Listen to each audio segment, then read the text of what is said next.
I thank you so much indeed for having me again today. Indeed, not only Kerala, India at large is in a very vocal voice to the Palestinian question. And when it came to Kerala, Kerala is in a very significant voice when it came again to the Palestinian question. I would like to start by extending many thanks to Kerala Media Academy, who has invited me here. And of course, the warm welcome that I had received it from His Excellency, the CM of Kerala himself in his office. It was my great pleasure, of course, to be with him and to meet him and to introduce myself to him. Of course, with extended, of course, many other thanks and unlimited thanks to the CBI and the CBIM, the communist colleagues, comrade, whom was receiving me with a very warm hug here in Kerala and open all the ability to me to deliver my statements, to deliver and to speak myself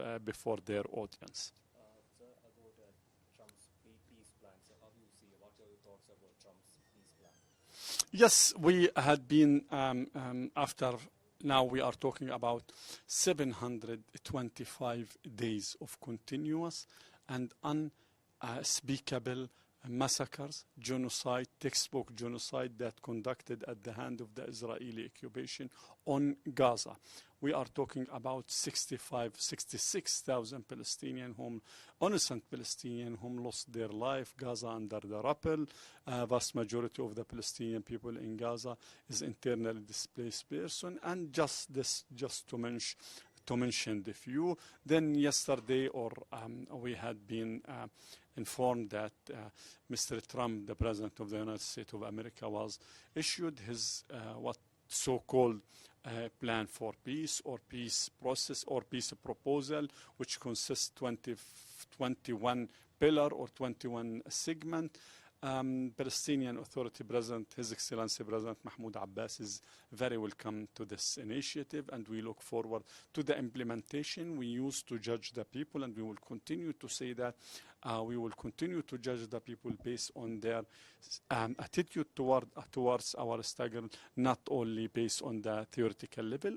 Again, in the theoretical level, Palestinian Authority President Abbas is welcoming this issue, but we should wait and to see how the Israeli will react to this, and in practical, put aside how did they will react to it in a theoretical level, but in a practical on the ground, had their tanks, their military bombardment will, how did they reflected this, their commitment, so to speak, if they will be committed to this peace plan, how they will reflected what type of commitment that and how they will translated this on the ground.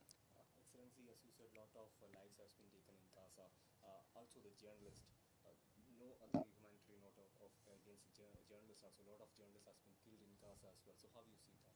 252 journalists so far that whom we counting that they are intentionally targeted by the Israeli war machine and not killed. Killed mean a completely different issue. They are targeted, and let us just remind you all of the Anas al-Sharif just less than or 1 month ago when the Israeli war machine, when the Israeli criminal hands targeted him alongside another 5 of his colleagues. And let us not forget the live targeting of a few of the 6 of the Palestinian journalists in Nasser Hospital in Khan Yunis. It was live.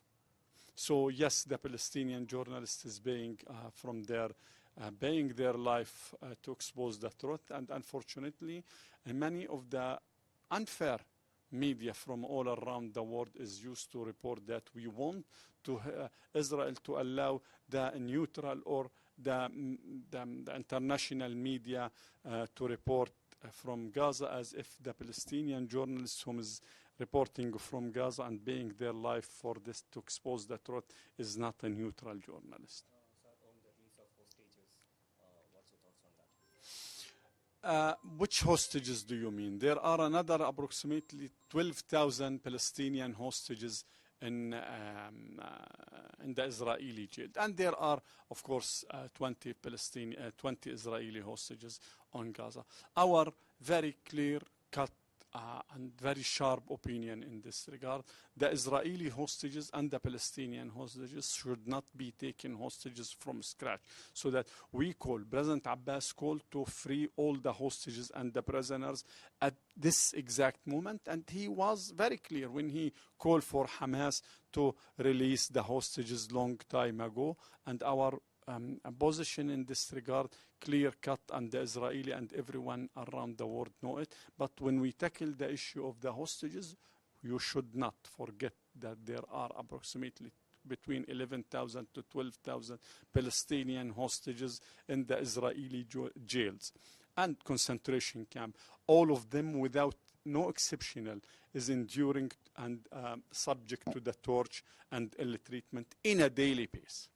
So now Trump's peace plan has been came out. Do you accept that peace plan, and also what is the way forward for the peace in the region in Gaza? Again, we tackle the issue of Mr. Trump peace plan or the pillars or the proposal that he put it in the table. And we are, as a Palestinian authority, as a Palestinian official, we are welcoming his plan of peace.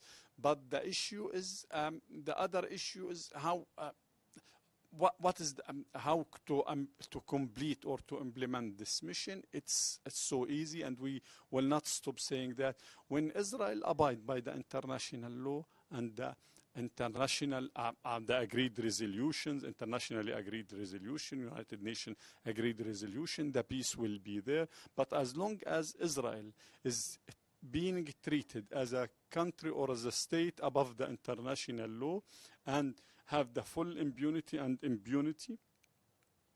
the peace will not bring back to the Middle East, as long as also the part of the international community treated Israel as the spoily, grumpy teenager. So Palestine also had applied for BRICS membership. So how do you see that, and about India, China, the relationship with Palestine? How do you see that? BRICS is a very important platform, and we look forward to be part of this platform, a full member of this platform.